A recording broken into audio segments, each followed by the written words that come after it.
Praise lord. సజీవుడైన దేవుడు కీర్తన గ్రంథ ధ్యానాలు మనం ధ్యానిస్తున్నాము. నిన్నటి వాక్య ధ్యానము ధన్యత గురించి మనము చెప్పుకోవడం అయితే జరిగింది. మరి ఈ రోజున ఆశీర్వాదానికి షరతులు అనే విషయంపై మనము ధ్యానిద్దాం.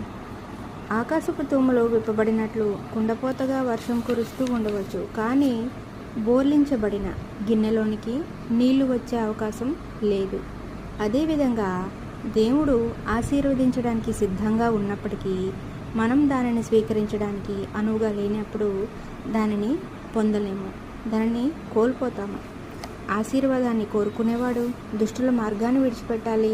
దుష్టుల మార్గాన్ని విడిచిపెట్టకపోతే ఒక వ్యక్తి ఎలా దిగజారిపోతాడో గమనించండి. మొదట ఒక దుష్టుల ఆలోచన చొప్పున నడుస్తాడు, తర్వాత వారి మార్గమందు నిలిచి పాపులతో ఏకీభవిస్తాడు, చివరిగా వారి కార్యక్రమాల్లో నిమగ్నమైపోయినందుచేత అపహాసకులు కూర్చుండే చోటు కూర్చుంటాడు. వాడు తనకు తెలియకుండానే దుష్టుల మార్గంలోనికి దిగజారిపోతాడు. ఆలోచన మార్గము, కూర్చుండే చోటు అను పదాలను గుర్తించండి. ఈ పదములు కూడా దిగజారు క్రమాన్ని సూచిస్తున్నాయి.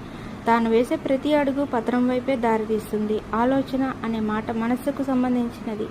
దుష్టులు సరైన ప్రవర్తన ప్రమాణాలతో సంబంధం లేనివారు. వారి దృక్పథంలో దేవునికి స్థానం లేదు. వారి జీవితానికి ఒక తత్వం ఉంది, ఆ తత్వంలో దేవునికి స్థానం లేదు.